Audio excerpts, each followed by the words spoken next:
सभागार में उपस्थित मेरे छात्र मित्रों, आज हम सब यहाँ पर गंगा प्रसाद विमल की स्मृति में उन्हें याद कर रहे हैं। कल से लेकर के आज तक आप लोगों ने गंगा प्रसाद विमल के व्यक्तित्व के, उनके कृतित्व के विविध पहलुओं पर विचार करते हुए विद्वानों को सुना। गंगा प्रसाद विमल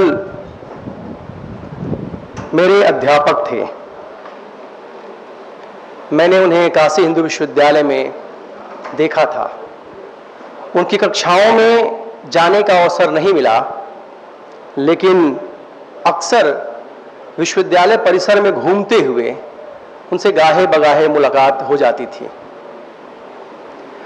कल तमाम विद्वानों ने इस बात को कहा कि गंगा प्रसाद विमल से जो मिलता है, सब कहता है कि गंगा प्रसाद विमल उनको सबसे अधिक मानते थे। मुझे उनसे कभी इस तरह से मिलने का अवसर नहीं मिला, लेकिन विमल जी को जो नहीं भी मिला, उनके करीब नहीं भी गया, वह भी उनसे एक अपनापा महसूस करता है। उनके चिर परिचित मुस्कान से आप चाहे अनचाहे बन जाते हैं। एक प्रसंग मुझे याद आता है। जेएनयू में जब हम लोग पढ़ते थे तो हमारे विभाग में 2 अध्यापक थे। एक का नाम गंगा प्रसाद विमल था, दूसरे का नाम वीर भारत तलवार था। आप जानते होंगे वीर भारत तलवार को, रस्साकसी के लेखक। हम लोगों के साथी एक छात्र थे, जाहिद नाम था उनका। सत्यपाल सर उनको जानते होंगे। एक बार एग्जामिनेशन ड्यूटी के दौरान वीर भारत तलवार जी ने उन्हें चोरी करते हुए पकड़ लिया और जिस कड़ाई से उन्हें डांटा, उसके बाद बाहर निकलने के बाद उनकी प्रतिक्रिया थी कि आदमी जिस जैसा दिखता है वैसा ही इसका नाम भी है। इनके नाम का एक भी शब्द ऐसा नहीं हो है जो हल्का हो। वीर भारत तलवार, इनके वर्क से यदि आप देखिए तो एक कितना मोहक व्यक्तित्व वाले अध्यापक हैं गंगा प्रसाद विमल, जो गंगा और प्रसाद की तरह विमल है। तो मैं गंगा प्रसाद को, विमल सर को इसी रूप में याद करता हूं। आज हमारे बीच हमारे अध्यापक प्रोफेसर ओम प्रकाश सिंह सर बैठे हैं। कल उन्होंने बहुत सारे संस्मरण सुनाए। शायद मैं सर को याद हूं या ना हूं, लेकिन एमफिल में जब मैं गया था, चूंकि मैंने एमए नहीं किया इसलिए बहुत सारे लोग मुझे नहीं जानते वहां पर जेएनयू में, और कुल 4 वर्षों तक ही रहा वहां पे। तो एमफिल में एक विशेष प्रश्न पत्र होता था, भारतीय उपन्यास। उस प्रश्न पत्र को पढ़ाते थे प्रोफेसर ओम प्रकाश सिंह सर, और मुझे यह सौभाग्य प्राप्त हुआ कि ओम प्रकाश सिंह सर की कक्षा का, भारतीय उपन्यास का, मैं अकेला विद्यार्थी था। बाद में धर्मनारायण यादव मेरे साथ पढ़े।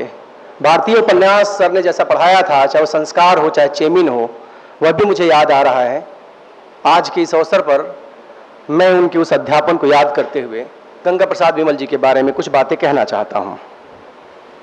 कल के व्याख्यान में प्रोफेसर प्रणय कृष्ण ने गंगा प्रसाद विमल का जो लेखन था उसको दार्शनिक आभा से मंडित बताया था, और उनके लेखन की जटिलता को वैचारिक सघनता का नाम दिया था। यह भी कहा था कि वो वैचारिक पदावलियों को गढ़ने वाले आलोचक थे। ऐसी बहुत सारी शब्दावलियां उन्होंने गढ़ी हैं जो उनके ही लेखन में मिलती हैं। इस दबाव के साथ मैं गंगा प्रसाद विमल के आलोचकीय कर्म पर कुछ बातें करने जा रहा हूं। विमल जी की 2 किताबें मेरे सामने हैं, जिनमें कुल मिला के 3-4 पहलुओं पर जो विमल जी ने बात की है उस पर मैं आज चर्चा करूंगा। आधुनिकता और उत्तर आधुनिकता एक किताब है, और दूसरी किताब है अंतःसूत्रों से संवाद। इन दोनों किताबों में लिखे गए बहुत सारे लेखों में गंगा प्रसाद विमल ने जिन विषयों पर बात की है, जिन सवालों को स्पष्ट करने की कोशिश किया है, उसमें आधुनिकता, उत्तर आधुनिकता भारतीयता की अवधारणा, तीन ऐसे मुद्दे हैं जिस पर उन्होंने चर्चा की है। आप सब जो आधुनिक साहित्य के विद्यार्थी हैं, आधुनिक साहित्य पढ़ते और पढ़ाते हैं, आप सबकी मुलाकात आधुनिकता की अवधारणा से होती है। हिंदी का आधुनिक साहित्य आधुनिकता की जो स्थापित मान्यताएं हैं उनके आसपास चलती है, उनको खंडित भी करती है, उनको जोड़ती भी है। हिंदी की दुनिया की एक सीमा ये रही कि आधुनिकता का जो विचार है, उसका जो विमर्श है, उस विमर्श को वो साहित्यिक आईने में उस विमर्श को देखता है, समझता है, लेकिन जब उसका विश्लेषण करने चलता है तो आधुनिकता के समस्त विचार को राजनीतिक सामाजिक जो विचारधाराएं हैं उसके परिप्रेक्ष्य में देखता है। श्री प्रकाश मिश्र जी हम लोगों के बीच हैं। उन्होंने बहुत अच्छी तरीके से हिंदी के लोगों के लिए इन अवधारणाओं को स्पष्ट किया है। उनकी एक बहुत प्रसिद्ध किताब उत्तर आधुनिकता है, जिसमें उन्होंने उत्तर आधुनिकता को स्पष्ट करते हुए आधुनिकता की जो मान्यताएं हैं उनको स्पष्ट करने की कोशिश की है।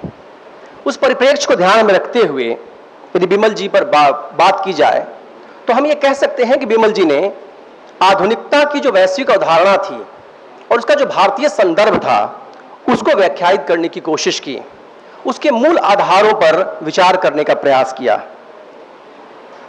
भारत में और हिंदी में खास करके आधुनिकता पर जब बात होती है तो कुछ स्थापित मान्यताएं, कुछ स्थापित विचार हमारे सामने आते हैं, और खास करके तब जब हम उस दौर को याद करते हैं जिसमें बिमल जी सक्रिय थे। यह वह दौर था जब नई कहानी आधुनिकता के आभामंडल में बंधी हुई थी और उसके प्रतिपक्ष के साथ या उसका विरोध करते हुए अकहानी की एक धारा बिमल जी ने बहाई थी।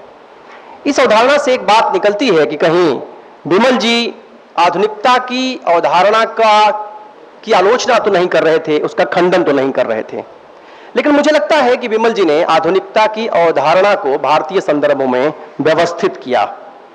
आधुनिकता के बारे में एक आम धारणा यह है, और हम सब इस बात को जानते हैं, कि आधुनिकता का जन्म पुनर्जागरण की कोख से हुआ और वह 19वीं-20वीं शताब्दी में जो वैज्ञानिक आविष्कार हुए उनके साथ वो संचालित हुआ, और उस आधुनिकता ने मानवीय जो स्वतंत्रता है, व्यक्ति की जो स्वतंत्रता है, उस स्वतंत्रता को स्थापित करने का प्रयास किया। आप लोगों को ध्यान होगा कि प्रयोगवाद और नई कविता के दौर में व्यक्ति स्वातंत्र्य का एक सवाल बहुत बड़े पैमाने पर उभरा था, और उस व्यक्ति स्वातंत्र्य के उस सवाल के साथ उसकी छुपी हुई कुछ मानसिकताएं भी थीं। निश्चित तौर पे उन मानसिकताओं की यदि पड़ताल करें तो आप पाएंगे कि उसमें अमेरिकी पूंजीवाद का एक असर कहीं न कहीं था। बिमल जी जब व्यक्ति स्वातंत्र्य के सवाल की ओर जाते हैं तो स्वतंत्रता के मूलभूत मुद्दे को उठाते हैं, और वह कहते हैं कि स्वतंत्रता अपने आप में कोई स्वायत्त वस्तु नहीं है, सामाजिक संदर्भों में ही उसकी सार्थकता की संगति खोजी जा सकती है।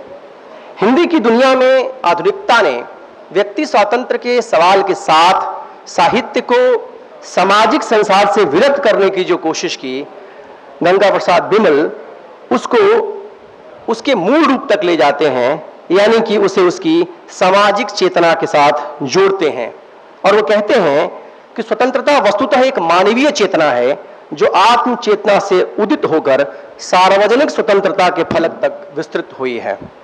गंगा प्रसाद बिमल के आधुनिकता के विमर्श की एक सबसे बड़ी बात यह है कि वे आधुनिकता को कहीं पर भी सामाजिक दायित्वों से दूर ले जाने की जो कोई भी या किसी प्रकार की कोशिश है, उस कोशिश को वो नकार देते हैं, उसे दरकिनार करते हैं। भारत के संदर्भ में जब आधुनिकता की बात करते हैं तो कहते हैं कि भारत में आधुनिकता की जितनी व्याख्याएं हुई हैं उनमें से अधिकांश पश्चिमी प्रभाव में हुई हैं, लेकिन उस आधुनिकता का भारतीय संदर्भ है, और बिना भारत की सामाजिक वस्तुस्थितियों को समझे आधुनिकता पर विचार नहीं किया जा सकता। इसलिए वो कहते हैं कि भारत में आधुनिकता का कोई भी विमर्श भारत में जो जाति है और उसके जो जाति के मूलगत आचरण हैं उन आचरणों से टकराए बिना संभव नहीं है। इसलिए वो कहते हैं कि भारत में आधुनिकता का संस्पर्श हमारी अपनी संस्कृति को फिर से समझने, उसके अतीत गौरव को फिर से स्थापित करने की मनोभावना के साथ होता है, और उसके लिए राजनीतिक मुठभेड़ को नियामक रेखा या प्रयाण बिंदु मानना आवश्यक नहीं है। आधुनिकता के सवाल के साथ एक बड़ा विमर्श उस दौर में चला, नई कविता के दौर में, कहानी के दौर में, और आधुनिकता को एक तरह से नगर बोध या नगरीकरण का पर्याय माना गया। उस जमाने में बहुत सारी कविताएं नगरीय जीवन के अनुभवों पर केंद्रित होकर लिखी गई और उसे आधुनिकता के आगोश में लिखा हुआ माना गया, आधुनिकता के प्रभाव में लिखा माना गया। गंगा प्रसाद बिमल उस पर विचार करते हैं और विचार करते हुए कहते हैं कि आधुनिकता की मूल पहचान या वास्तविक पहचान नगर बोध या नगर के तनाव से उत्पन्न मानसिकता नहीं है।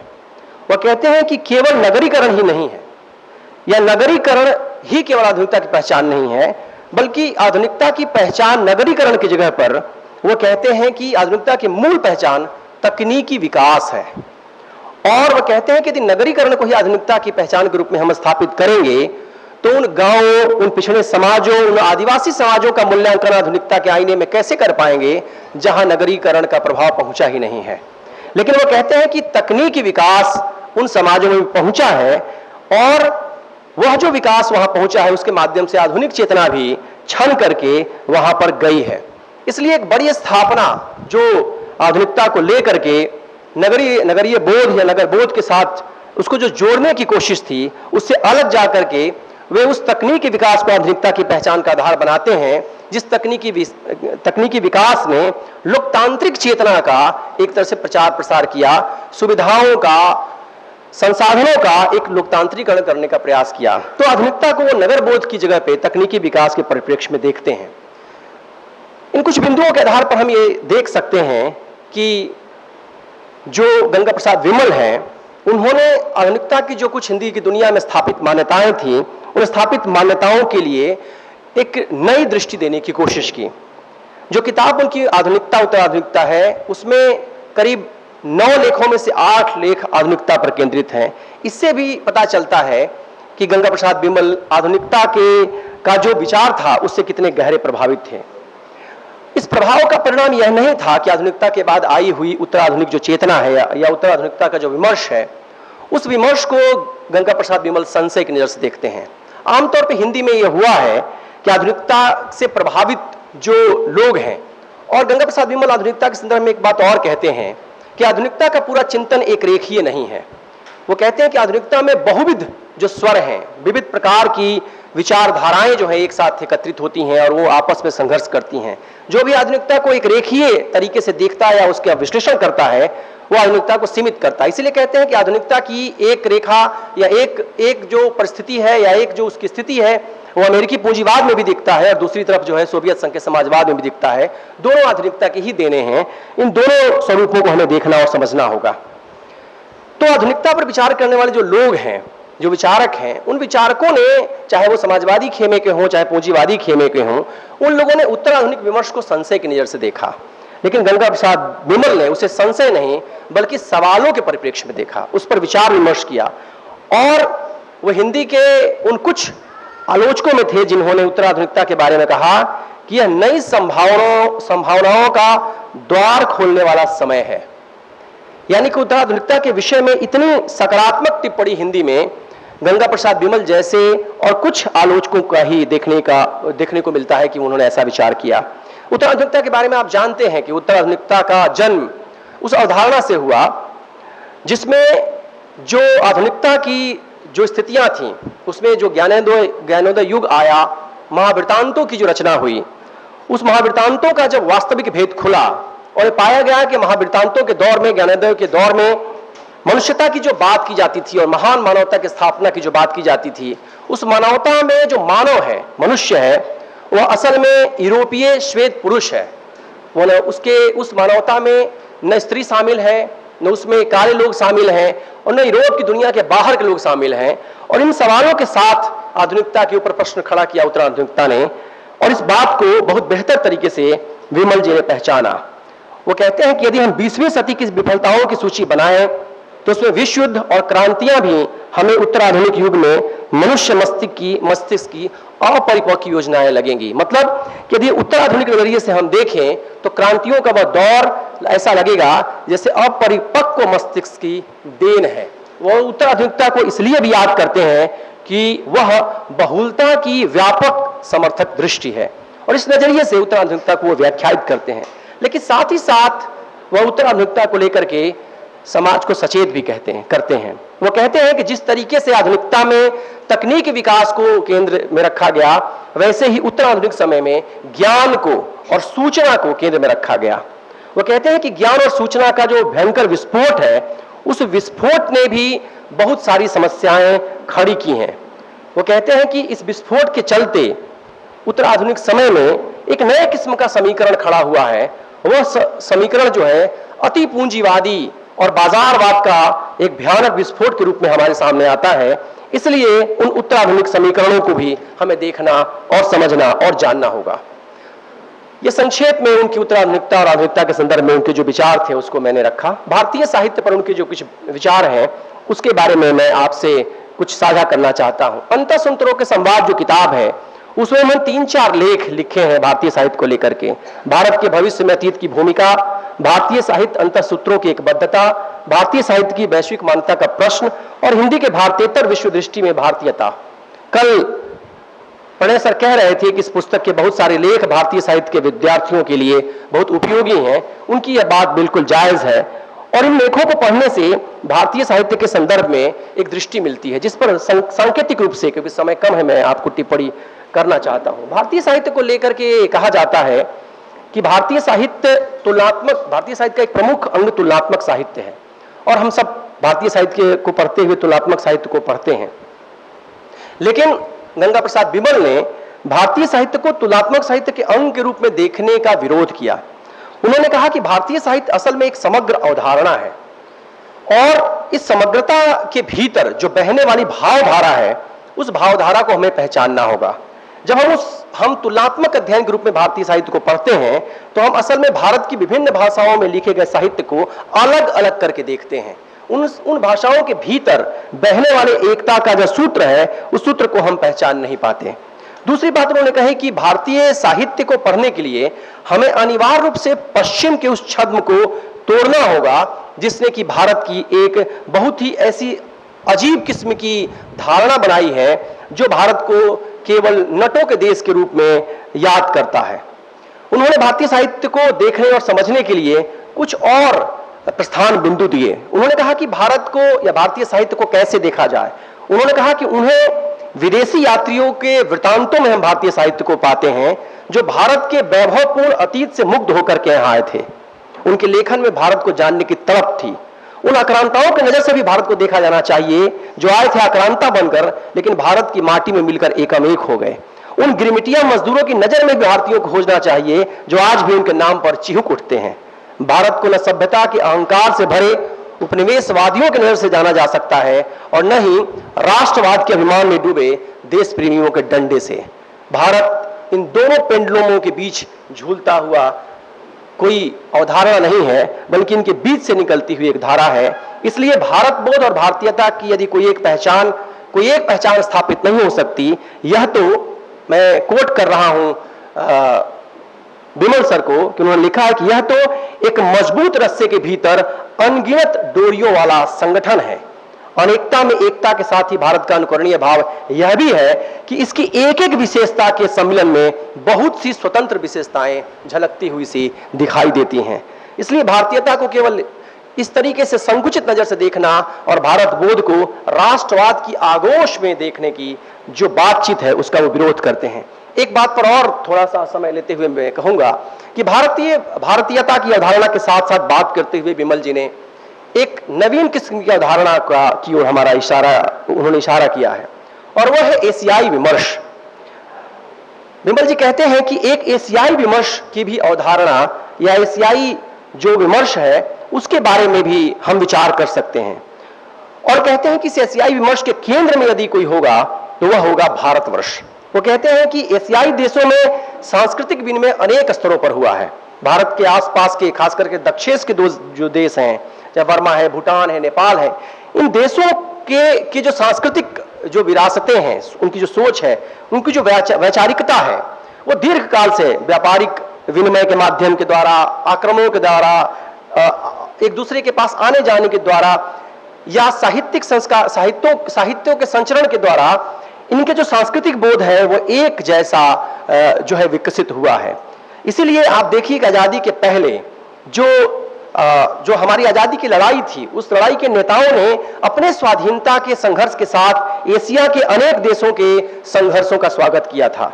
आपको ध्यान होगा कि संयुक्त राष्ट्र संघ में चीन को स्थायी सदस्यता देने का भारत ने समर्थन किया था। इन सारी बातों को कहते हुए, देखते हुए, विचार करते हुए कहते हैं गंगा प्रसाद विमल कि असल में ऐसा इसलिए हुआ क्योंकि इन सारी सोचों के पीछे वह भारतीयता थी जिसके मूल में यह भावना है कि भारत की जो प्रकृति है वो ये है कि वह हिंसा या आक्रमण को समर्थन नहीं करता, वह दूसरी सार्वभौमिक सत्ताओं के क्षेत्रों का अधिग्रहण भी नहीं करना चाहता, बल्कि वो जो भी अपने आसपास के देश और दुनिया के जो देश हैं उनको वसुधैव कुटुंबकम की भावना के साथ एक मिलाकर चलना चाहता है।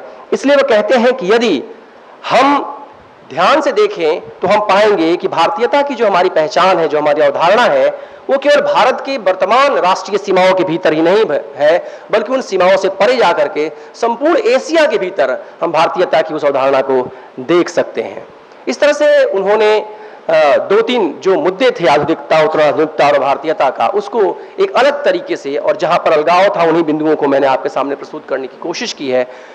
मुझे लगता है कि संभव है कि मैं विमल जी की जो विचार है इन मुद्दों को लेकर के, उनको मैं आपके सामने कुछ स्पष्ट करने का मैं सफल हो सका हूँगा। मैं आयोजक मंडल के सदस्यों का बहुत आभारी हूँ।